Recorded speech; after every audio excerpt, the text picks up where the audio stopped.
Thank you, Mr. Chairman. Welcome to each of the witnesses. I'd like to start by asking each of the company representatives a simple question, which is, do you consider your companies to be neutral public fora?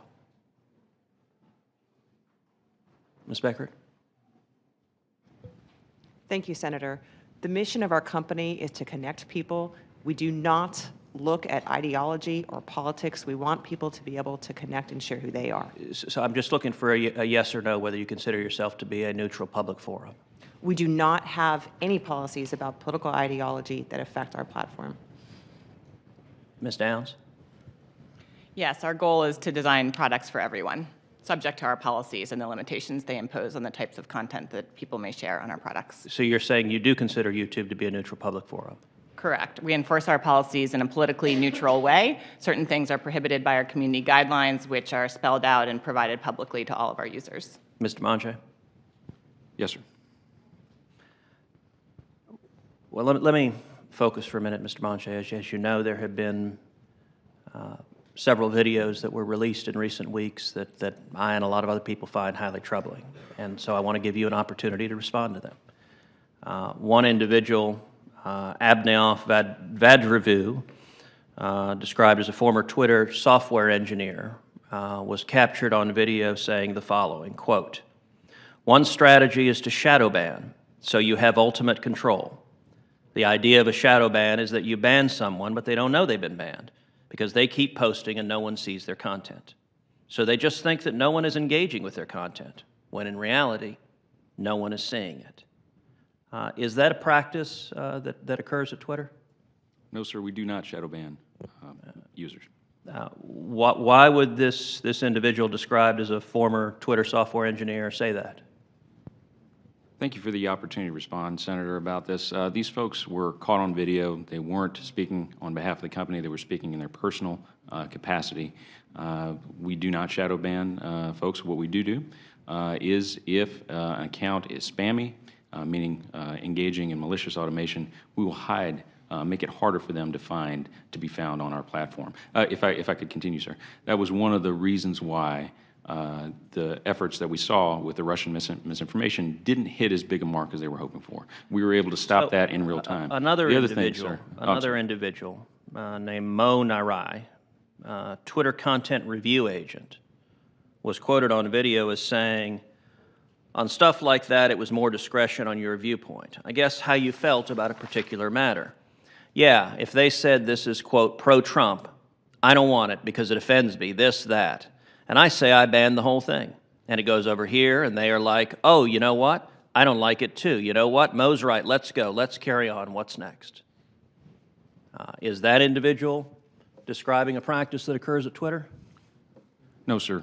We use algorithms as a way to, if we see an account that is being abusive, that also will be downranked. If they are engaging in targeted abuse against minorities, if they're being, if they are consistently violating our terms of service, but they haven't crossed the line into being suspended, we'll make it less visible. But what we won't do is make your followers will always be able to see you, and we are not. We ensure that if you go on Twitter at any moment, you can see arguments on all sides of the issue. I want to make sure I'm understanding you right. You're saying for some people who are posting, you will restrict viewership only to those who are actively following them? If we believe that they're engaged in malicious automation, if we believe that they're violating our terms of service when it comes to abuse. So is it your position that the individuals that are subject to this form of censorship are extremist or fringe? Is that what you're telling us?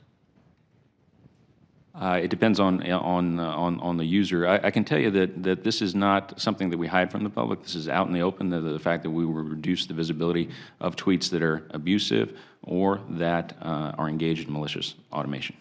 Well, let me ask, what about Congresswoman Marsha Blackburn? Is she someone you would consider somehow abusive or fringe or otherwise? No, sir.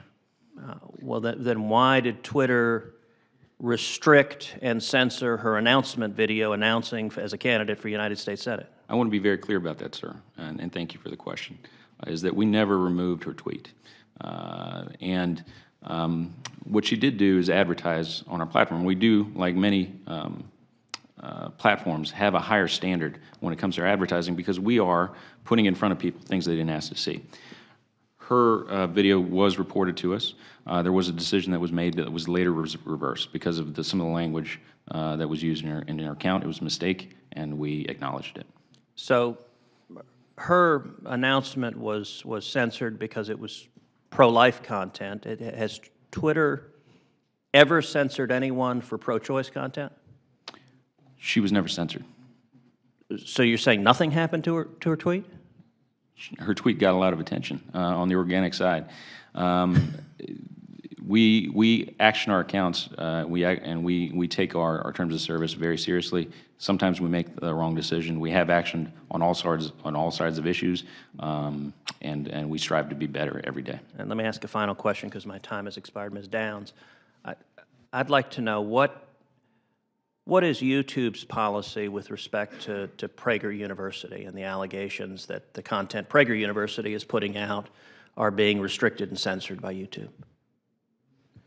As I mentioned, we enforce our policies in a politically neutral way. In terms of the specifics of Prager University, it's a subject of ongoing litigation, so I'm not free to comment on the specifics of that case.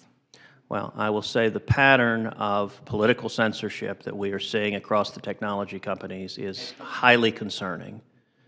And the opening question I asked you of whether you're a neutral public forum, if you are a neutral public forum, that does not allow for political editorializing and censorship. And if you're not a neutral public forum, the entire predicate for liability immunity under the CDA is claiming to be a neutral public forum. So you can't have it both ways. Thank you.